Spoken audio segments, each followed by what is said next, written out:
Hey guys! So ngayon nandito ako sa Modern Jeep and pababa na rin ako nito guys. Bababa pala tayo dito sa Rizal kasi meron tayong kukunin na na-order sa online na ukay bags. So mag-walk lang tayo papunta dun sa likod ng dating police station. 7:30 PM na pala nito guys, kaya kung makikita nyo gabi na. Malapit lang naman yung pupuntahan ko. Ito pala yung mini park ng Morong guys. Andyan yung rebulto ni Rizal. Umilaw siya kasi na-detect na may tao and then mamamatay ulit yung ilaw. Tapos ito pala yung center guys ng Morong. And then ito naman sa katabi niya yung munisipyo. Ito yung pinakaharap niya guys, puro green. Dito pala guys sa katabi nito yung dating police station. Giniba na pala siya.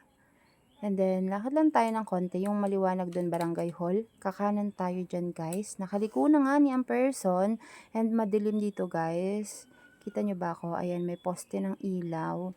Buti wala ditong mga aso. Takot pa naman ako sa doggy. Masakit pa naman makagat ng aso, ano?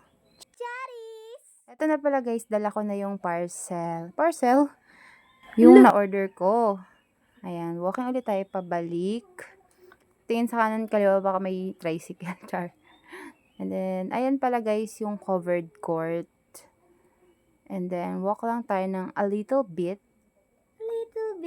And nandito na tayo sa highway. Pupunta pala ako dun sa ibabaw kasi baka may Ilocos Empanada. Wow! Sana all! And meron siya guys, 85 for 2 eggs. Yun lang. Bye!